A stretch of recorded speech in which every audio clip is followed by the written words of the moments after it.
الحمد للہ وحدہ والصلاة والسلام علی من لا نبی بعدہ اما بعد۔ محترم بزرگوں، دوستوں اور عزیزو، 18 دسمبر کو بنگلہ دیش میں جو کچھ ہوا اس کے بارے میں جو تبصرے اور جو باتیں ہمارے سامنے آئی،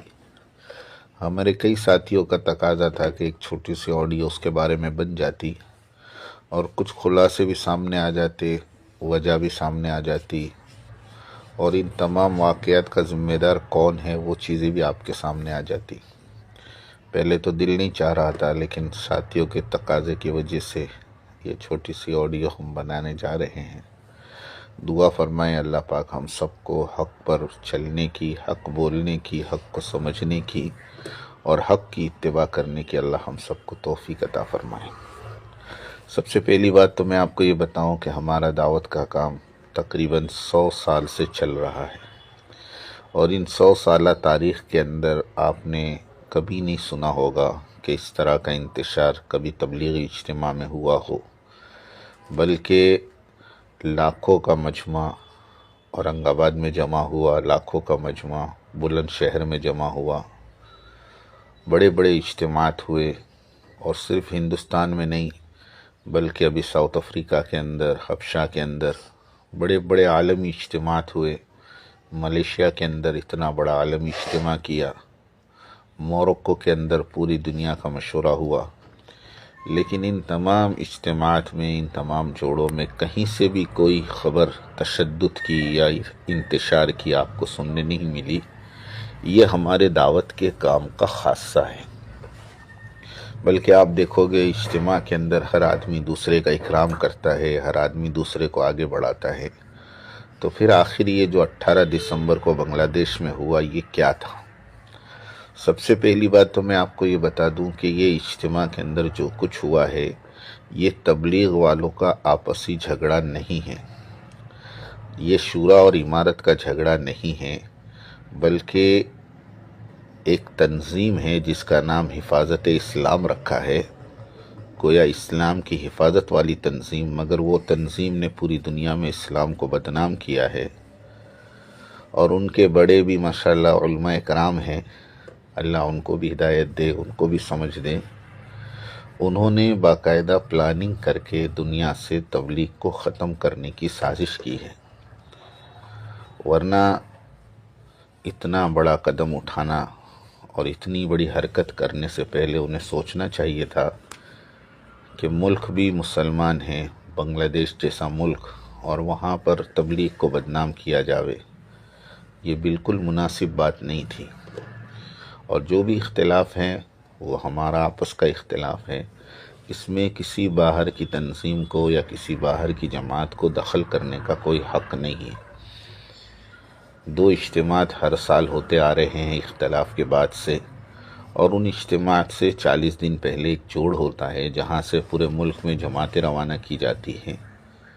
یہ اجتماع سے 40 دن پہلے کا جوڑ تھا، جو شورا والوں کا 28، 29، 30، 1 اور 2، یہ 5 دن یعنی 28، 29، 30 نومبر اور 1، 2 دسمبر کو ہو گیا تھا۔ اس کے تقریباً 3 ہفتے کے بعد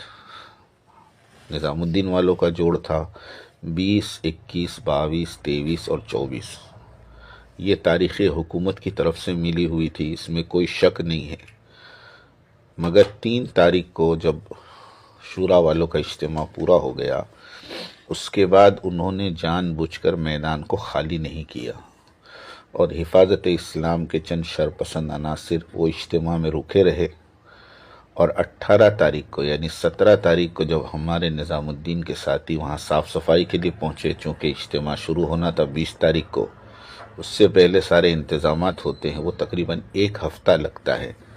مگر ہمارے ساتھی ماشاءاللہ زیادہ تعداد میں پہنچے تاکہ جلدی سے جلدی اجتماع گاہ کو صاف کر دیا جاوے، تاکہ آنے والے مہمانوں کو تکلیف نہ ہو۔ اس لیے 17 تاریخ کی رات کو ہمارا مجمع وہاں پہنچا، مگر چونکہ یہ حضرات پہلے سے اجتماع گاہ میں تھے تو وہاں کے ڈی ایم سے بات ہوئی،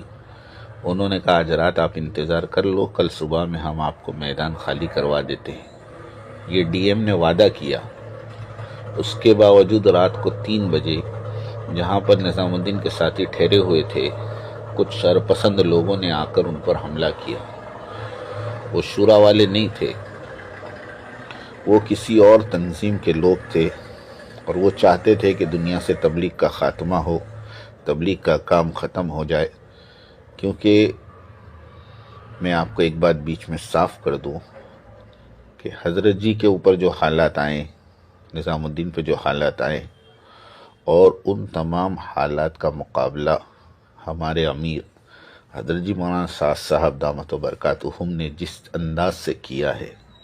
یہ ساری دنیا کی عوام کے سامنے نمونہ ہے، اور ساری دنیا کے علماء اس سے حیران ہیں کہ اتنے حالات کے باوجود اتنے بڑے بڑے اجتماعات کا کامیابی کے ساتھ ہو جانا۔ ساؤتھ افریقہ جو ایک زمانے میں گڑھ تھا، اس ساؤتھ افریقہ کے اندر ایک کامیاب اجتماع، حبشہ کے اندر پورے افریقہ کو جمع کر لینا، تقریباً 2 ملین کے قریب لوگ جمع ہو جاوے، اور وہاں کے جو صدر ہے، جہاں وزیر اعظم ہیں، انہوں نے خود اعتراف کیا کہ اگر ہم چاہیں تو بھی ہم ملک میں اتنے لوگوں کو نہیں جمع کر سکتے جتنے لوگ آپ نے باہر سے آ کر جمع کر لیے۔ یہ حضرت کی ایک کامیابی کی کھلی دلیل ہے۔ اس کے بعد اتنا زبردست اجتماع بھوپال کا، تقریباً 10 لاکھ کا مجمع جمع کر لینا، یہ سارے اجتماعات کی کامیابی نے انہیں تکلیف پہنچائی ہے۔ میں یوں کہوں تو غلط نہیں ہوگا کہ ان عالمی تبلیغی اجتماعات کی کامیابی نے ان کے حسد میں اضافہ کر لیا کہ ہم نے تو ساری کوشش کر لی، دیوبند کو استعمال کر لیا، فتاویٰ کو استعمال کر لیا، لوگوں کو بدظن کرنے کے لیے کوئی حد نہیں چھوڑی، اس کے باوجود مجمع نظام الدین میں کھینچا چلا رہا، اس کے باوجود مجمع بھوپال کے اندر کھینچا چلا رہا، ساری گمراہیوں کے فتوے کے باوجود خود گجرات اور کرناٹک کے ہزاروں عوام بھوپال کے اجتماع میں پہنچی اور حضرت کا بیان سنا۔ یہ تمام باتیں جو ہے نا، یہ حسد میں اضافہ کرنے والی باتیں ہیں، اور حدیث میں آتا ہے کہ علماء کا حسد عوام کے حسد سے زیادہ خطرناک ہوتا ہے۔ اس لیے یہ کچھ لوگوں کا حسد ہے جنہوں نے اس کام کو بدنام کرنے کی کوشش کی ہے، لیکن چونکہ یہ کام اللہ کا ہے، اللہ نے اس کو قیامت تک کے لیے اپنی حفاظت میں لیا ہوا ہے، اس لیے نہ اس کام کو کوئی بدنام کر سکتا ہے، نہ اس کام کو کوئی بند کر سکتا ہے۔ کسی نے بڑی اچھی بات کہی کہ وہ شمع کیا بجھے جسے روشن خدا کرے، وہ شمع کیا بجھے جسے روشن خدا کرے۔ اس لیے الحمدللہ اللہ کا شکر ہے، یہ سارے حالات کے باوجود بھی جماعتوں کی نقل و حرکت برابر جاری ہے، اور الحمدللہ عنقریب جنوری کے آخر میں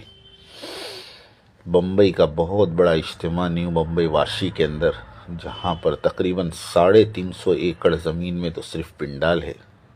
اتنا بڑا اجتماع حضرت کرنے جا رہے ہیں۔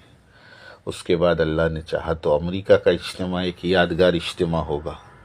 میوات کا اجتماع اپریل کے اندر وہ ایک یادگار اجتماع ہوگا۔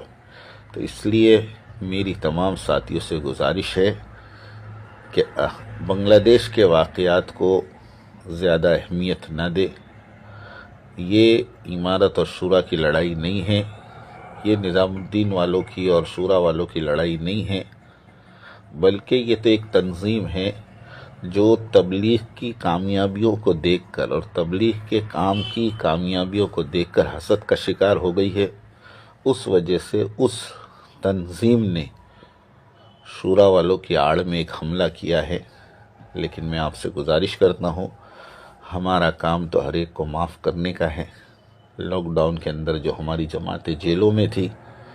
یہ کارگزاریاں ہمارے سامنے آئی کہ وہ جماعت جیلوں میں جب آپس میں ایک دوسرے سے ملاقات کرتی تھی تو اس وقت بھی یہ کہتی تھی کہ حضرت کی ترغیب ہے کہ ان سب کو معاف کر دے، کسی کے لیے ہم بدعا نہ کرے، کسی کے بارے میں ہم برا نہ سوچے۔ اللہ رب العزت قیامت تک آنے والے آخری انسان کی ہدایت کا فیصلہ کرے،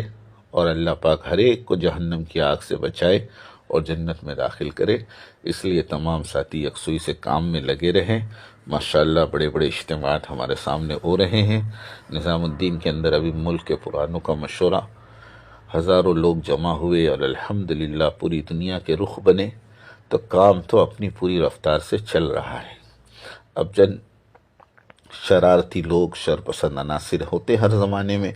اس لیے ان کو اگنور کرے، ان کے لیے دعا کرے، اللہ پاک ان تمام کو ہدایت عطا فرمائے اور کام سے محبت عطا فرمائے۔ وآخر دعوانا ان الحمدللہ رب العالمین۔